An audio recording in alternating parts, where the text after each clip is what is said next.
Olá, meu nome é Aline Zanata, sou educadora do Museu Republicano Convenção de Itu da USP. Sou morena, tenho cabelos longos ondulados e rosto redondo.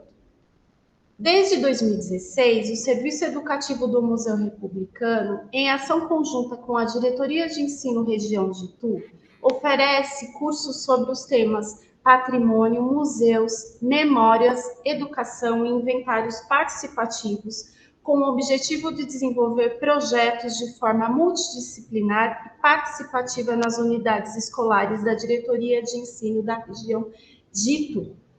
Em 2023, ano das comemorações de 150 anos da Convenção de Itu e 100 anos de abertura do Museu Republicano, esta parceria será realizada a partir da disponibilização de aulas gravadas no YouTube do Museu Republicano e site da Diretoria de Ensino da região de Itu. Em nome da supervisora do Museu Republicano, professora doutora Maria Aparecida de Menezes Borrego, agradecemos ao Núcleo Pedagógico da Diretoria de Ensino, na pessoa da professora Karina Lima, da área de História, pela parceria.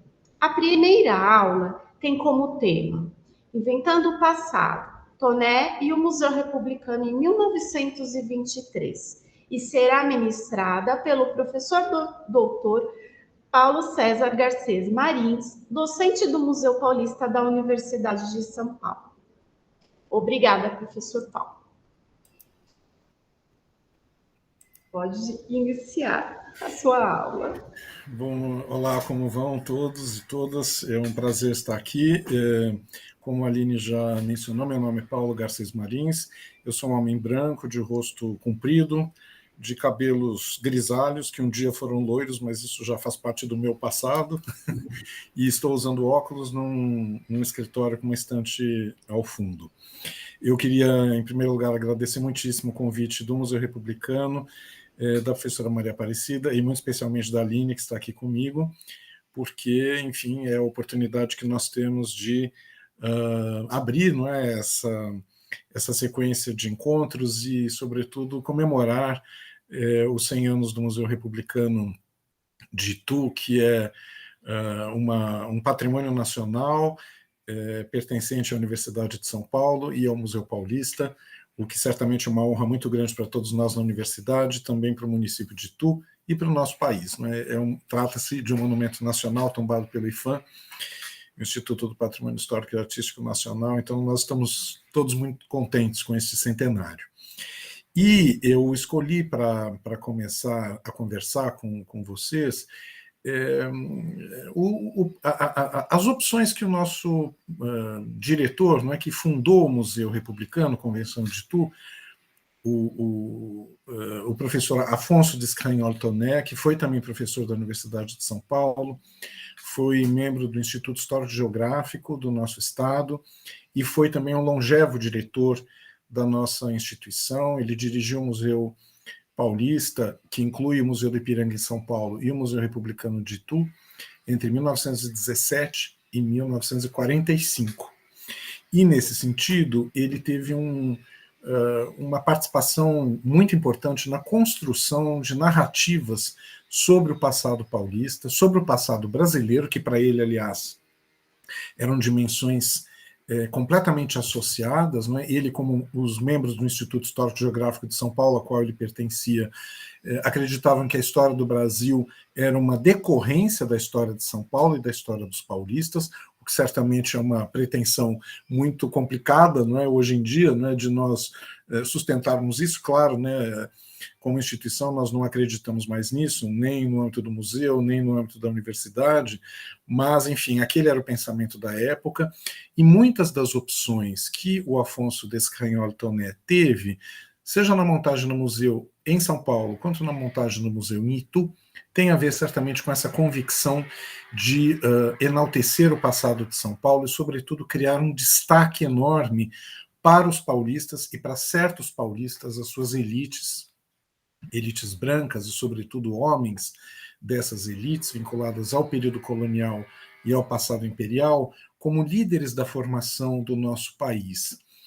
E, nesse sentido, o Museu Republicano, criado em 1923, ele desempenhou um papel extremamente importante para o projeto de construção dessa narrativa do que seria o protagonismo paulista por esse diretor, na medida em que, em São Paulo, o projeto era monumentalizar o Ipiranga como um espaço para evocar a relação direta de declaração da independência do nosso país, ou seja, a inauguração do nosso Estado Nacional com o museu e com a cidade, com o Estado de São Paulo.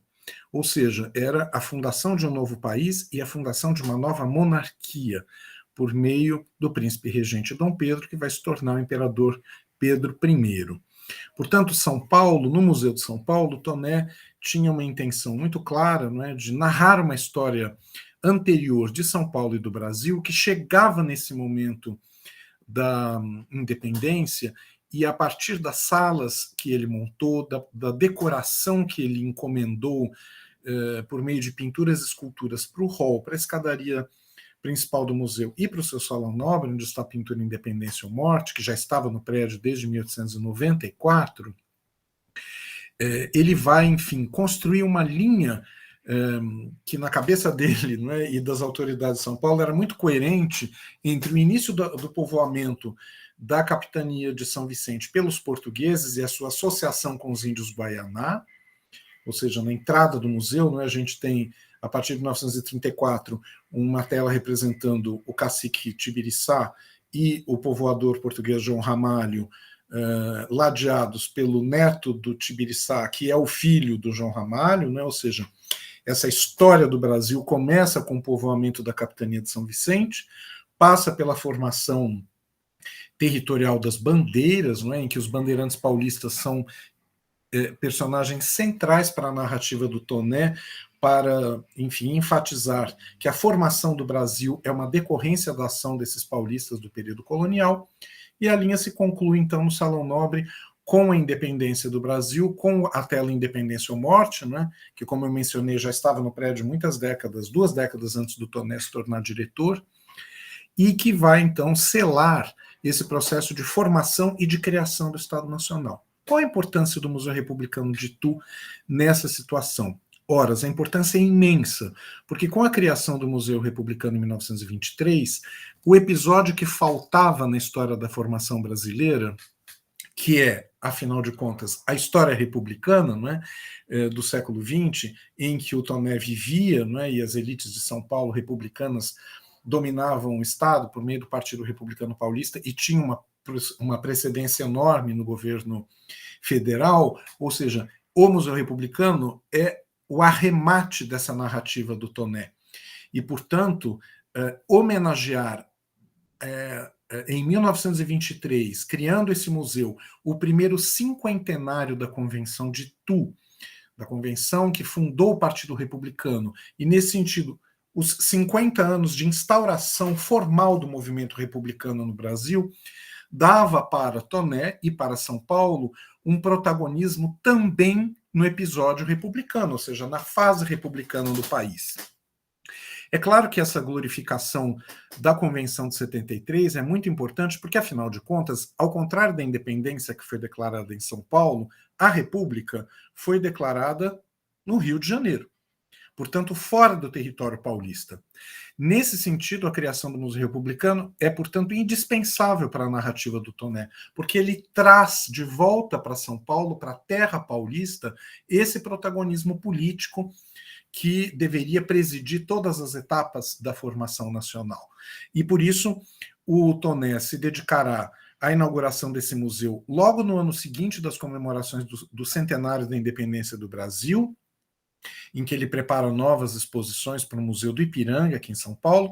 No ano seguinte, em 1923, o ano do cinquentenário da Convenção Republicana, é o ano, então, que ele vai inaugurar o Museu Republicano em Itu, dando sequência, portanto, à sua narrativa histórica sobre São Paulo e sobre o Brasil.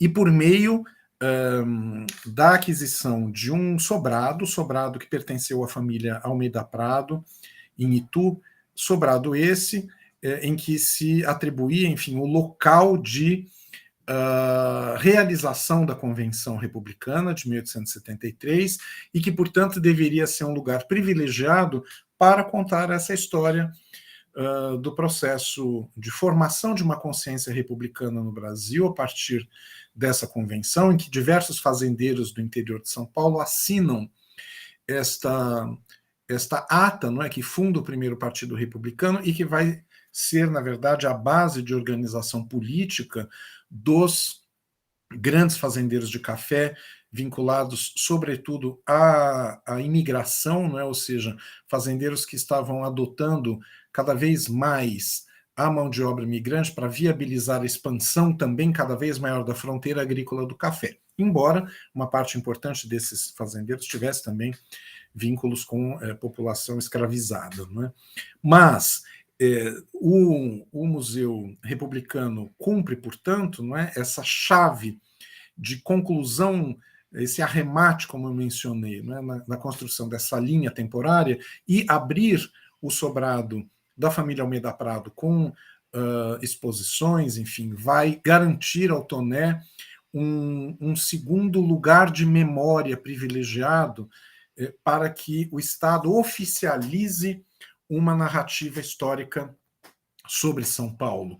Portanto, o lugar de memória privilegiado em São Paulo é a Colina do Ipiranga, porque é o lugar da Declaração da Independência, da fundação de um novo país, e o sobrado da família Almeida Prado em Itu, um novo lugar de memória, não é, inaugurado em 23, que serve, portanto, à associação direta dos paulistas à era republicana no nosso país.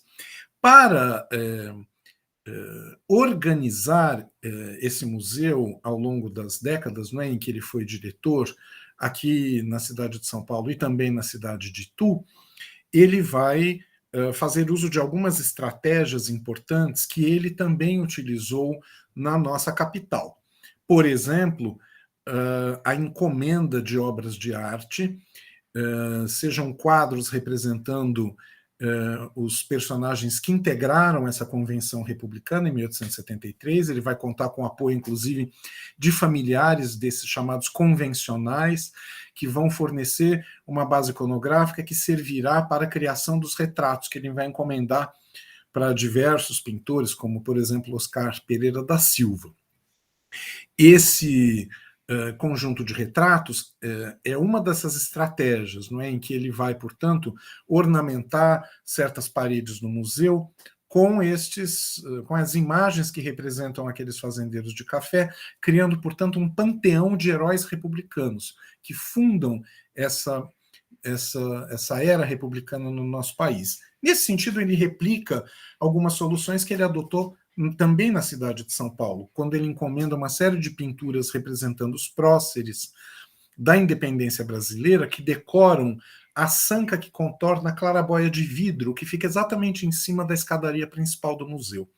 Ali são representados homens e também uma mulher, a Sora Joana Angélica, abadesa do convento da Lapa, de Salvador, que participaram de diferentes episódios do processo republicano, do processo de independência, perdão, no Brasil. E esse conjunto de personagens ganha outras repercussões dentro do Salão Nobre, quando, em 1922, são colocados 7 retratos representando outros personagens que participaram do processo de independência, como o próprio Pedro I, José Bonifácio, Gonçalves Ledos, o senador Feijó, a imperatriz Leopoldina e Maria Quitéria, não é, a heroína do processo de independência na Bahia.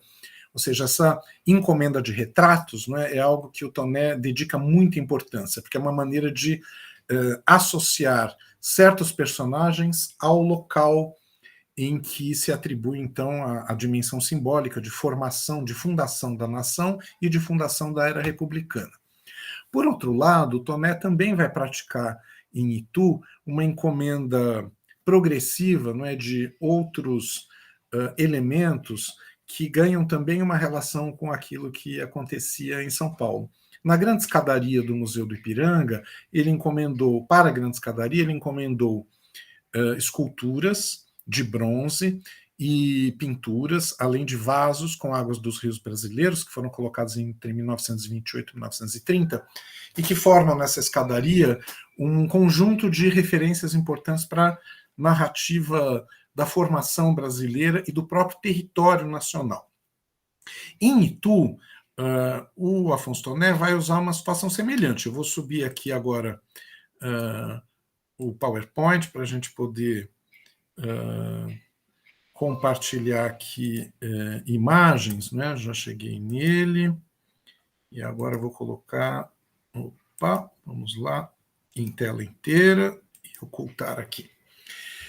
Essa é uma imagem recente, não é, do hall do Museu Republicano, em Itu, e nós vemos que paredes que eram, no século XIX, completamente lisas, não eram paredes provavelmente caiadas, o Afonso Toné encomenda a realização desses painéis de azulejos que vão permitir a ele figurar uma série de episódios importantes para a história de Itu, que para ele também eram importantes para a história do próprio país.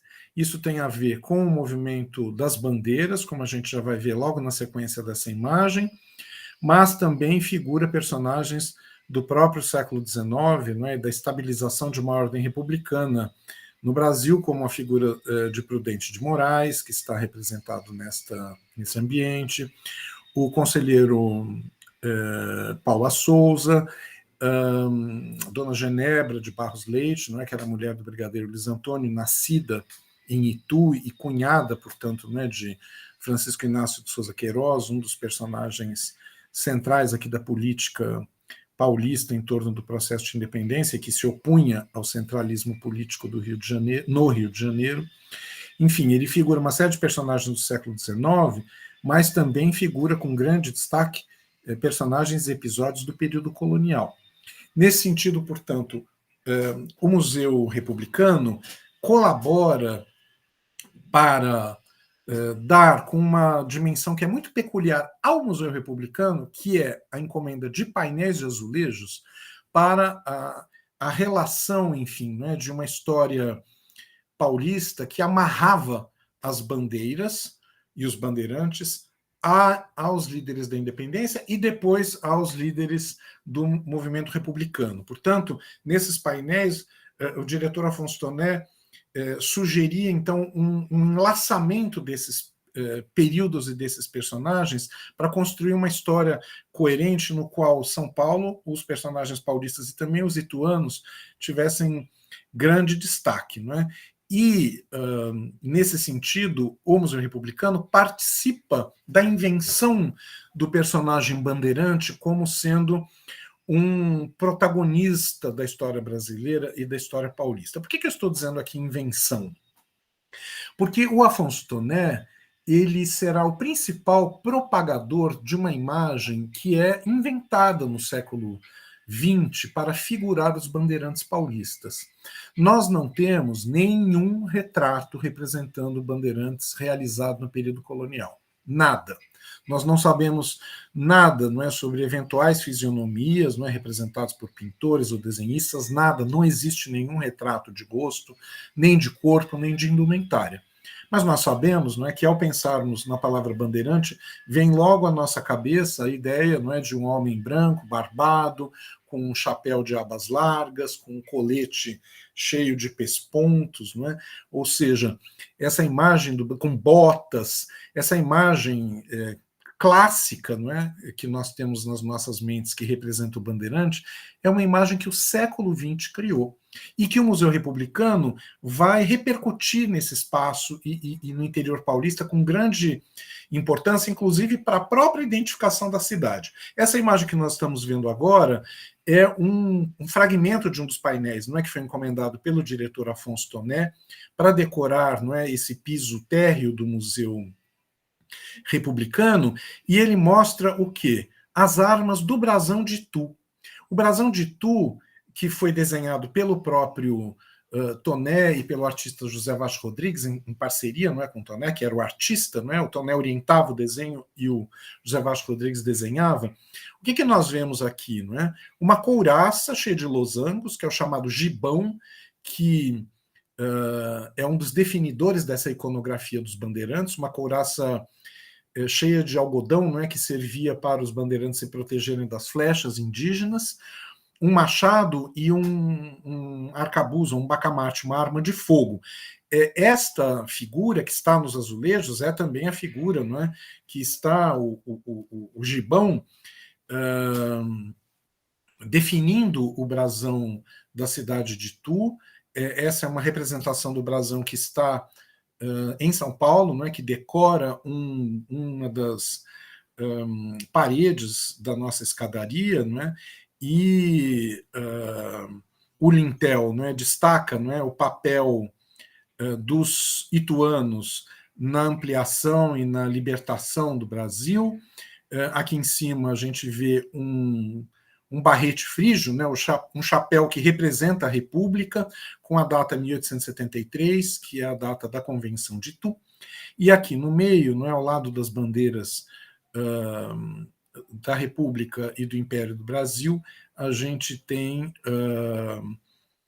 a figura do gibão, não é? Que representa de maneira metonímica o bandeirante. É tão associado ao bandeirante que não precisa mais do corpo, não é? É o bandeirante. Quando tem essa roupa, já está induzido que é o bandeirante. Essa roupa que foi consagrada, não é, a partir de uma gravura do Jean-Baptiste Debré, do artista francês, que integrou a missão artística francesa de que chegou aqui no Brasil, né, durante o reinado de Dom João VI, aliás, chegou com a Dona Maria I, né, mas o Jean-Baptiste Debré fez uma gravura que representava índios daqui de São Paulo combatendo índios tapuia, índios Gês, botocudos na capitania do Espírito Santo. O Toné encomendou essa pintura a óleo ao Oscar Pereira da Silva, que na verdade representava uma cena do século XIX. Mas foi interpretada esta imagem, não é, como uma imagem que poderia servir à iconicização do bandeirante. Não é? Até porque havia algumas imagens anteriores, não é, que já previam o chapéu grande, como é essa obra do Benedito Calixto, que é a primeira pintura que representa um bandeirante a entrar no acervo do museu. Ele já está fartamente armado, mas ainda não está aqui com o gibão pespontado, né? Mas ele já tem as barbas, já tem a fisionomia branca, o chapéu de aba larga, a arma, né? São muitas armas no seu corpo. Ou seja, esse tipo de figuração que é criada pela primeira vez em 1903, é a primeira vez que um bandeirante é representado no Brasil, é por meio desta imagem, né? E, portanto, essa imagem é completamente inventada, não se sabe nada sobre a fisionomia dele. Calixto vai procurar descendentes dele para se inspirar, eventualmente, nos traços de um descendente, mas, é claro, é um grau de suposição e de invenção que o pintor realiza muito grande, né? É o mesmo tipo de representação que aparece em outras obras do museu, como é o caso dessa pintura de Henrique Bernardelli, de 1923, que o Toné também encomenda, ou de esculturas, como é o caso dessa obra de Nicola Rolo, representando o Manuel da Borba Gato, não é? Ou o bandeirante Manuel Preto, que vai devastar as missões jesuíticas do Paraná, não é? do chamado Guairá, no século XVII, nessa escultura do Adrian Van Emelen, que representa já o bandeirante claramente com o gibão, não é? Que é essa peça de roupa que vai definir esse personagem histórico que está lá no Museu Republicano, seja no brasão da cidade, não é? que até hoje está em todos os documentos oficiais e nas bandeiras que tremulam na cidade ituana, mas no próprio museu. De novo aqui, não é? São reforços dessa imagem, mas que vai, enfim, ganhar também em São Paulo, mas sobretudo também em Itu, esta insistência do Toné, não é, em colocar esse protagonismo dos bandeirantes como parte da história paulista e como parte da história ituana e, portanto, brasileira. Esse também é um dos painéis que Toné encomenda para a representação de personagens ligados à história colonial, e aqui nós vemos, por um lado, a representação de uma casa bandeirista, termo esse também que se consagra ao longo das décadas de 40, 50 e 60 aqui em São Paulo, para definir essas moradas de taipa, de pilão, normalmente de planta quadrada ou retangular, com esses alpendres, como esse que a gente está vendo aqui, um alpendre encaixado na fachada da frente ou também na fachada de trás. Muitas vezes essas casas têm 2 alpendres, né? Portanto, Toné, não é, lança a mão dessa típica casa que nós vamos associar aos bandeirantes para figurar, não é, o Antônio Pires de Campos, o Pai Pirá, e os seus índios Bororo, no Rio das Pedras, né, ou seja, uma arquitetura que hoje está sobretudo na cidade de São Paulo e no Vale do Médio Tietê, mas que ele expande, não é, como um tipo de arquitetura que marca o mundo paulista, mas, sobretudo, nós vemos na figuração desses personagens, não é, como o Toné leva para Itu o esforço que ele tinha feito para consagrar uma imagem precisa e monumental dos bandeirantes aqui em São Paulo, no Museu do Ipiranga. Então a gente vê o chapéu de aba larga, as barbas, as botas, as armas de cano longo, não é? E também os gibões, né? Aqui um gibão leve de tecido e aqui um gibão encouraçado, né? Com o estofo de algodão. Nessa outra imagem, figurando Pedro Leme da Silva, o torto, e a legenda do painel diz que ele recusa obedecer a uma intimação espanhola, que sua bandeira se retire do sertão da Vacaria. Ou seja, neste momento aqui o Toné figurando um embate não com as populações indígenas, o que vai acontecer em vários outros desses painéis, mas um embate com as autoridades espanholas, ou seja, os paulistas rompendo o espaço do Tratado de Tordesilhas, não é? Ou seja, esses paulistas do sertão do Rio Tietê vão invadir, na verdade, os espaços espanhóis que estavam ali na cartografia, mas que eram, sobretudo, espaços das populações indígenas que viviam na América.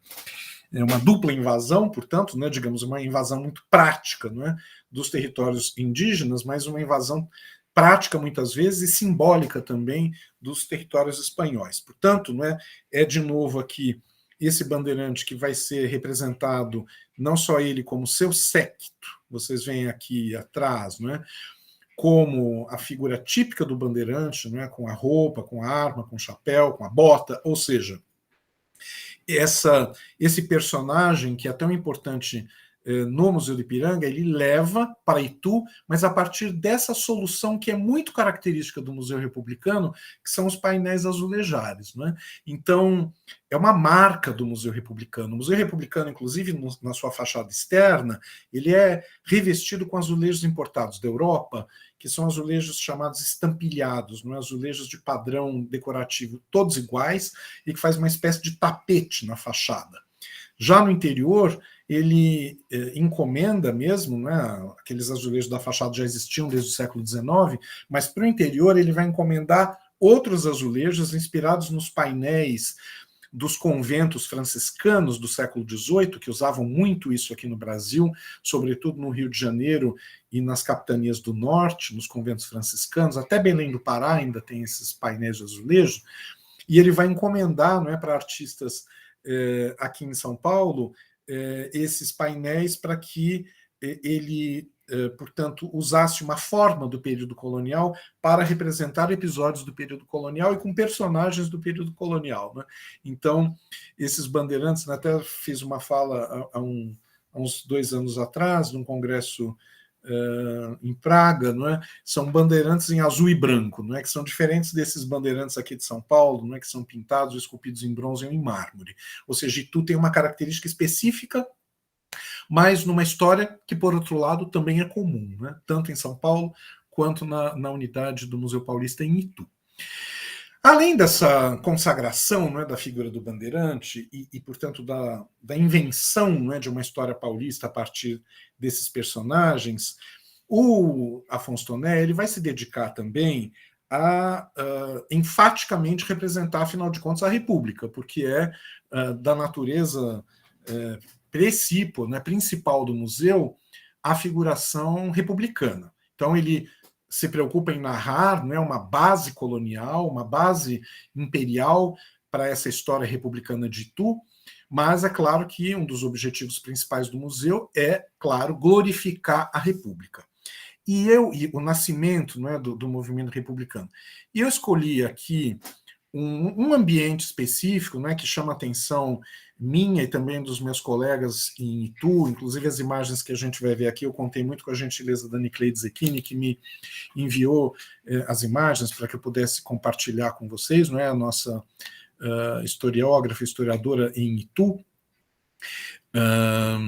no Museu Republicano, né, minha colega no Museu Republicano, e a gente vai poder ver por essas imagens que ela me enviou, como Toné vai construir um espaço a partir da aquisição de imóveis e também a aquisição desse lustre, não é, que a gente está vendo aqui, para criar um ambiente solene no Museu Republicano que pudesse representar uma casa senhorial típica das elites cafeicultoras e com uma ornamentação e com móveis característicos do século XIX.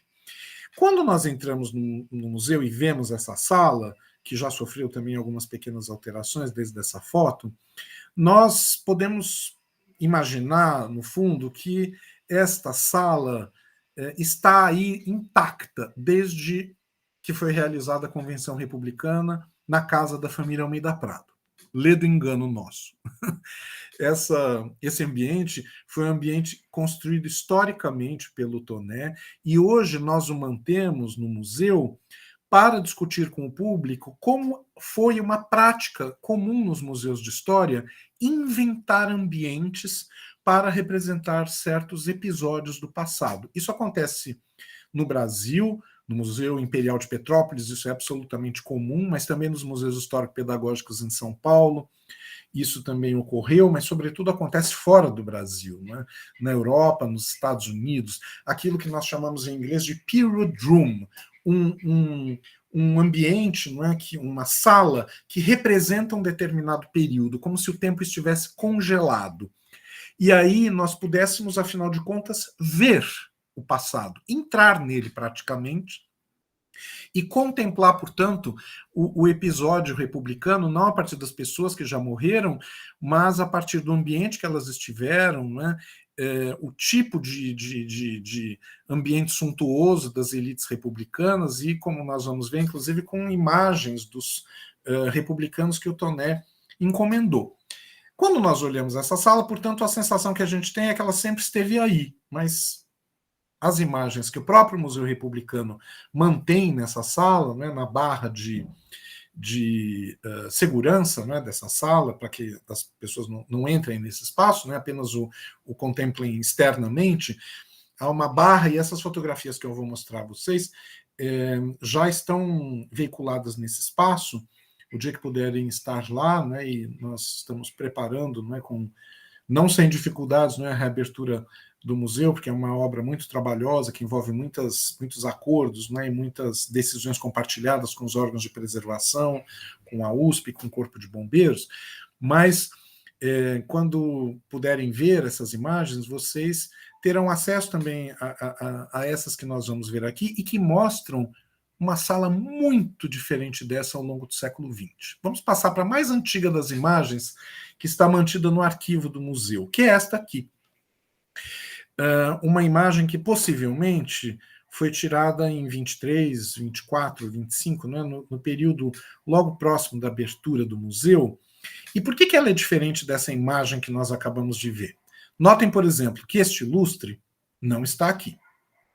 Que aqui no fundo há uma pintura, não é, do carro de Apolo, que também não está aqui. Há outros móveis na sala, não é? Aparadores, aqui 2 mangas de vidro, uma coluna de mármore com um busto, aqui um relógio, um retrato da proprietária da casa, não é? Uma senhora da família Almeida Prado, e aqui não. Aqui são homens, são justamente retratos encomendados pelo Afonso Toné para representar convencionais. Aqui também nesse canto um outro retrato, não é, de um homem, e os móveis estão dispostos aqui sem nenhum aparador, mas sobretudo as duas grandes diferenças são a parede, que tem um papel de parede como se fossem cintas de couro, né, uma associadas à outra, né, não é exatamente isso, mas só para a gente ter uma ideia de como seria a morfologia disso, e um lustre, que aqui é um lustre de metal simples, não é, com algumas mangas, não é, mas sem nenhum caráter suntuoso. Numa segunda fotografia, que está mantida nos arquivos da instituição, a gente vê que aquele lustre desapareceu. E foi colocado aqui um lustre de cristal com pingentes. A sala aparece também uma lâmpada, não é, aqui no centro da sala, não é? E um quadro também aparece aqui, porque a angulação da foto aumenta, o papel de parede continua o mesmo, e aqui não havia nenhum tapete, aqui a gente já vê que tem um tapete na sala.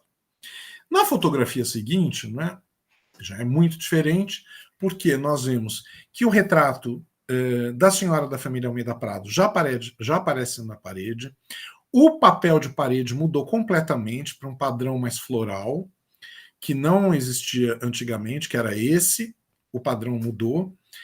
Há em cima da mesa de centro um grande objeto, não é, decorativo de metal, muito provavelmente, já muito suntuoso, e pendendo no centro da sala um lustre monumental de pingentes e mangas de cristal, que de alguma maneira compunha, portanto, termina uma espécie de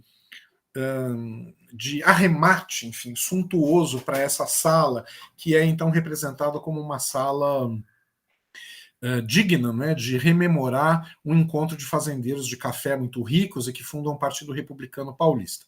Ora, esta imagem e esta imagem, entre essas três imagens, não há uma diferença maior do que talvez 3 anos ou 4. Não é? O que nós temos, portanto, é uma mudança muito rápida de composição dessa sala, não é? Seja no papel de parede, seja no lustre, seja também na disposição de quadros, e que vai, portanto, não é, consolidar uma imagem que vai acabar sofrendo uma alteração. Na última imagem que a gente vai ver de novo, que foi a primeira que a gente viu sobre essa sala, a cores, aquela imagem a cores que a gente já viu.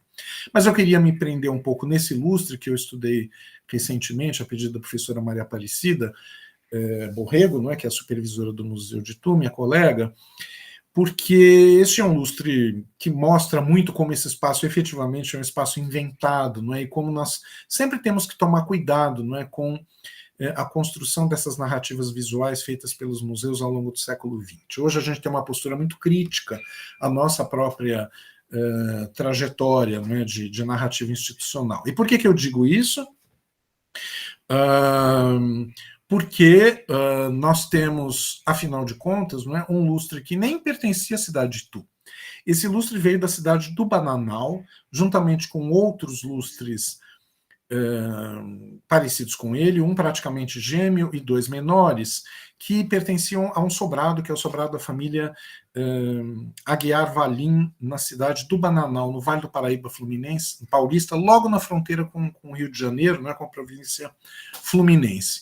Portanto, sai do Vale do Paraíba e vem para Itu, antes passando pela cidade de São Paulo. A gente vê que o lustre esteve no Museu do Ipiranga, que é a sala dedicada ao passado paulista, não é, com uma série de pinturas a óleo que o Afonso Toné encomendou para diversos pintores representando o passado da cidade de São Paulo, e o lustre está lá. Ora, o lustre fica, portanto, um pouco tempo aí e imediatamente, acho que no ano seguinte, a instalação dele, ele já vai ser transferido para Itu para compor a sala onde ele permanece até hoje. Eu queria, enfim, terminar aqui a minha fala, lembrando, no fundo, não é, que esse lustre é um artefato, não é, que sinaliza bem como as histórias inventadas muitas vezes são, inclusive, muito contraditórias. Não é? Porque esse lustre, além de não pertencer a Itu, ele pertencia a uma família imensamente vinculada com o processo escravista do Brasil, que é a família Aguiar Valim. O comendador Manuel de Aguiar Valim, que residia no Bananal, dono de uma fazenda, Fazenda Resgate, que ela também é tombada pelo IPHAN como patrimônio nacional, ele era um homem ligado não apenas à produção do café, mas ao tráfico de escravos. E muito vinculado politicamente ao Império e ao regime monárquico no Rio de Janeiro. Ou seja, esse lustre foi comprado, no final das contas, com dinheiro, não é, vindo de uma fazenda de café, mas também vindo do tráfico de escravos, e que pertencia a um homem que era, em tudo, oposto ao ideal republicano do Museu Republicano de Itu. Ou seja, este lustre era um lustre pertencente a um monarquista, a um homem escravista, e que não tinha nenhum tipo de apreço pelo movimento republicano e pela adoção de mão de obra imigrante.